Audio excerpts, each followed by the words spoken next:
ನಮಸ್ಕಾರಗಳು. ಪ್ರಿಯ ವಿದ್ಯಾರ್ಥಿಗಳೇ, ತಮ್ಮೆಲ್ಲರಿಗೂ ಕನ್ನಡ ಆಕ್ಟಿವ್ ಟೀಚರ್ ಯೂಟ್ಯೂಬ್ ಚಾನಲ್ಗೆ ಆತ್ಮೀಯ ಸ್ವಾಗತ. ಇವತ್ತಿನ ಈ ಒಂದು ವಿಡಿಯೋದಲ್ಲಿ ಇಂಗ್ಲೀಷ್ನಲ್ಲಿ ಈ ಶಬ್ದಗಳನ್ನು ನಾವು ಬಳಸಬೇಕು.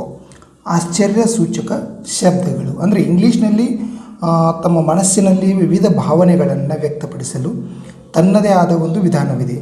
ಅದು ತುಂಬಾ ಸುಂದರವಾಗಿದೆ. ಆಶ್ಚರ್ಯ ಆಗಿರ್ಬೋದು, ಖುಷಿಯಾಗಿರ್ಬೋದು, ದುಃಖ ಆಗಿರ್ಬೋದು, ಕೋಪ ಅಥವಾ ಇತರ ಅನೇಕ ಕೆಲವು ಭಾವನೆಗಳನ್ನು ಚಿಕ್ಕ ಚಿಕ್ಕ ವಾಕ್ಯಗಳಲ್ಲಿ ಅಥವಾ 2-3 ಶಬ್ದಗಳಲ್ಲಿ ಅರ್ಥಪೂರ್ಣವಾಗಿ ನಾವು ಅವುಗಳನ್ನು ಹೇಳಬಹುದು. ನಾವು ದಿನಾಲೂ ಈ ಒಂದು ಚಿಕ್ಕ ಚಿಕ್ಕ ಆಶ್ಚರ್ಯ ಸೂಚಕ ಶಬ್ದಗಳನ್ನು ಸಂದರ್ಭಕ್ಕನುಸಾರವಾಗಿ ಉಪಯೋಗಿಸಬೇಕು. ಸರಳ ಮಾತುಕತೆಯಲ್ಲಿ ಪದೇ ಪದೇ ಇದನ್ನು ನಾವು ಹೇಳ್ಬೋದು ಅಂತಲೇ ಹೇಳ್ತಾ ಇದ್ದೀನಿ. ತಾವು ನಮ್ಮ Kannada active teacher YouTube channel subscribe ಮಾಡ್ಕೊಂಡಿಲ್ಲ ಅಂದರೆ ಸಬ್ಸ್ಕ್ರೈಬ್ ಮಾಡ್ಕೊಳ್ಳಿ ಮತ್ತು ಬದಿಯ ಬೆಲ್ಲನ್ನು ಒತ್ತಿ ಅಂತ ಹೇಳ್ತಾ ಇದ್ದೀನಿ.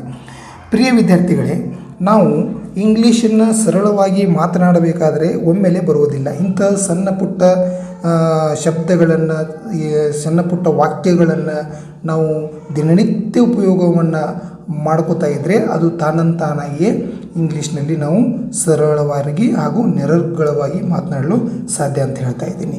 ಈಗ ನಾನು ಇವತ್ತಿನ ಈ ಒಂದು ವಿಡಿಯೋದಲ್ಲಿ 40 ಇಂಥ ಚಿಕ್ಕ ಪುಟ್ಟ ವಾಕ್ಯಗಳನ್ನು ಹೇಳ್ಕೊಡ್ತಾ ಇದ್ದೀನಿ. ತಾವು ದಯವಿಟ್ಟು ಗಮನಿಸಬೇಕು.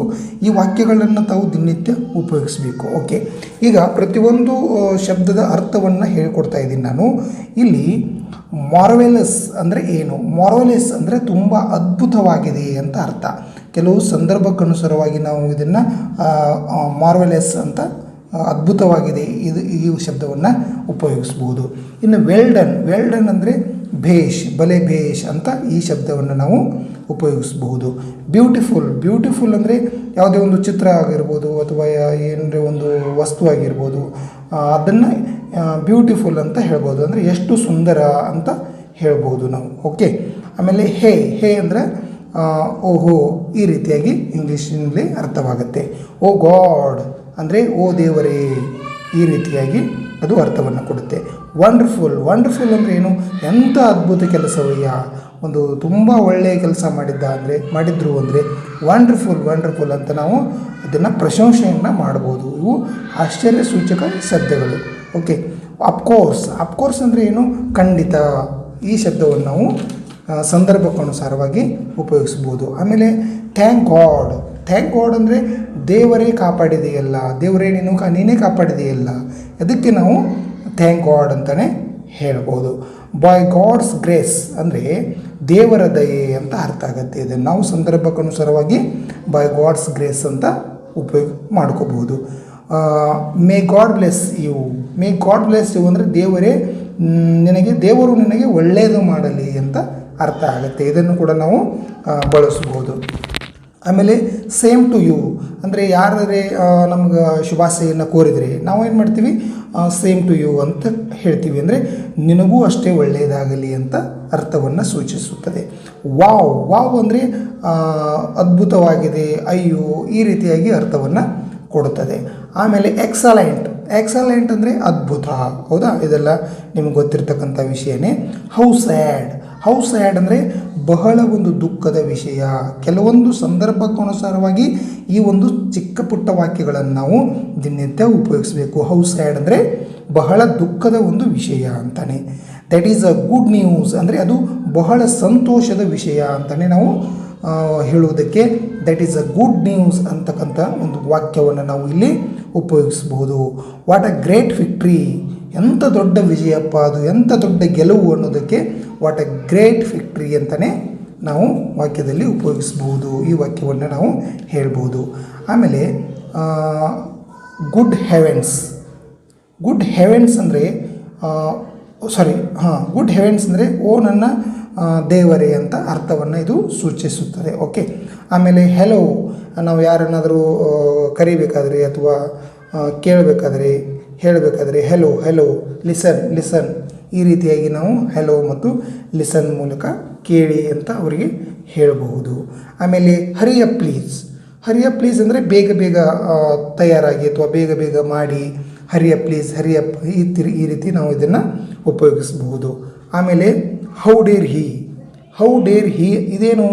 ಎಷ್ಟೊಂದು ಧೈರ್ಯ ಅವನಿಗೆ ಅನ್ನೋದಕ್ಕೆ ಹೌ ಡೇರ್ ಸಿ, ಎಷ್ಟೊಂದು ಧೈರ್ಯ ಅವಳಿಗೆ, ಈ ರೀತಿಯಾಗಿ ನಾವು ವಾಕ್ಯವನ್ನು ಉಪಯೋಗ ಮಾಡಬೇಕು.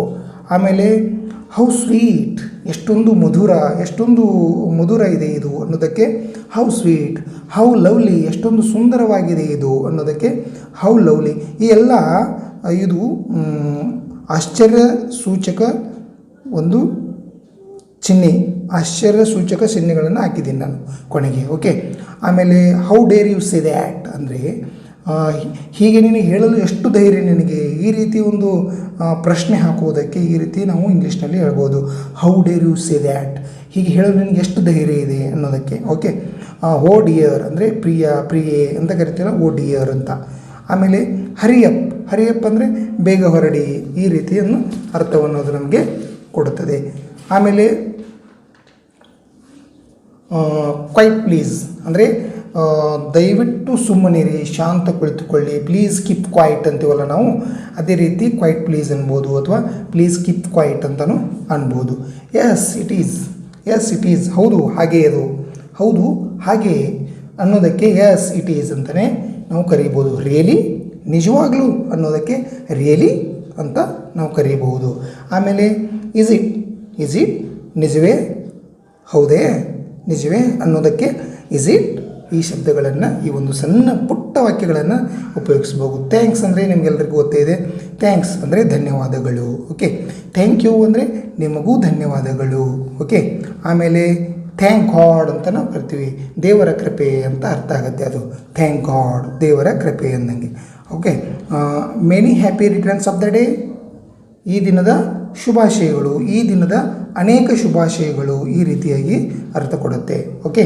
ಆಮೇಲೆ ಫಾರ್ ಯುವರ್ ಗುಡ್ ಹೆಲ್ತ್ ಅಂದರೆ ನಿಮ್ಮ ಆರೋಗ್ಯದ ಒಂದು ಲಾಭಕ್ಕಾಗಿ ನಾನು ಇದನ್ನು ಮಾಡ್ತಾ ಇದ್ದೀನಿ, ಫಾರ್ ಯುವರ್ ಗುಡ್ ಹೆಲ್ತ್, ಈ ರೀತಿ ವಾಕ್ಯವನ್ನು ನಾವು ಉಪಯೋಗಿಸ್ಬೋದು. ಇಲ್ಲಿ ಕಂಗ್ರ್ಯಾಚುಲೇಷನ್ಸ್ ಅಂದರೆ ಅಭಿನಂದನೆಗಳು ಅಂತಕ್ಕಂಥದ್ದು ಸಂದರ್ಭಕ್ಕನುಸಾರವಾಗಿ ಉಪಯೋಗಿಸೋದು. ವಾಟ್ ನಾನ್ ಸೆನ್ಸ್, ಎಂಥ ಅವಿವೇಕತನ ನಿಂದು, ವಾಟ್ ನಾನ್ ಸೆನ್ಸ್, ಎಂಥ ವಿವೇಕತನ ಇದಕ್ಕೆ. ವಾಟ್ ಅ ಸೇಮ್ ಅಂದರೆ ತಲೆ ತಗ್ಗಿಸಬೇಕಾದಂಥ ಒಂದು ವಿಷಯ, ವಾಟ್ ಅ ಸೇಮ್ ಅಂತ ಹೇಳ್ಬೋದು ನಾವು. ವಂಡರ್ಫುಲ್, ಆಶ್ಚರ್ಯ, ವಾವ್, ಸೂಪರ್, ವಂಡರ್ಫುಲ್ ಅಂತೀವಲ್ಲ ನಾವು, ಅದಕ್ಕೆ ನಾವು ವಂಡರ್ಫುಲ್ ಅಂತ ಉಪಯೋಗಿಸ್ಬೋದು. ವಾಟ್ ಆ್ಯನ್ ಐಡಿಯಾ ಅಂದರೆ ಎಂಥ ಒಳ್ಳೆಯ ಯೋಚನೆ ಅನ್ನೋದಕ್ಕೆ ವಾಟ್ ಆ್ಯನ್ ಐಡಿಯಾ ಅಂತ ಅನ್ಬೋದು. ವೆಲ್ಕಮ್ ಸರ್, ಸ್ವಾಗತ ಸ್ವಾಮಿ ಅಥವಾ ಸ್ವಾಗತ ಸರ್ ಅನ್ನೋದಕ್ಕೆ ನಾವು ವೆಲ್ಕಮ್ ಸರ್ ಅನ್ಬೋದು. ಪ್ರಿಯ ವಿದ್ಯಾರ್ಥಿಗಳೇ, ಇವತ್ತಿನ ಈ ಒಂದು ವಿಡಿಯೋದಲ್ಲಿ ನಾವು 40 ಆಶ್ಚರ್ಯ ಸೂಚಕ ಸಣ್ಣ ಪುಟ್ಟ ವಾಕ್ಯಗಳನ್ನು ನೋಡಿದ್ವಿ. ಇದನ್ನೆಲ್ಲ ತಾವು ಕಂಠಪಾಠ ಮಾಡ್ಕೋಬೇಕು. ಪ್ರತಿಯೊಂದು ಸಂದರ್ಭಕ್ಕನುಸಾರವಾಗಿ ಈ ಒಂದು ಸಣ್ಣ ಪುಟ್ಟ ಆಶ್ಚರ್ಯ ಸೂಚಕ ಶಬ್ದಗಳನ್ನು ನಾವು ಮಾತನಾಡ್ತಾ ಹೋಗಬೇಕು. 40 ಶಬ್ದಗಳಿವೆ. ಓಕೆ. ಇವತ್ತಿನ ಈ ಒಂದು ವಿಡಿಯೋ ತಮಗೆ ಇಷ್ಟವಾಗಿದ್ದರೆ, ತಿಳಿದಿದ್ದರೆ ಒಂದು ಲೈಕ್ ಕೊಡಿ. ನಿಮ್ಮ ಸ್ನೇಹಿತರಿಗೆ ವಾಟ್ಸಪ್ ಗ್ರೂಪಲ್ಲಿ ಈ ವಿಡಿಯೋಗಳನ್ನ ಶೇರ್ ಮಾಡ್ತಾಯಿರಿ. ನಮಸ್ಕಾರಗಳು.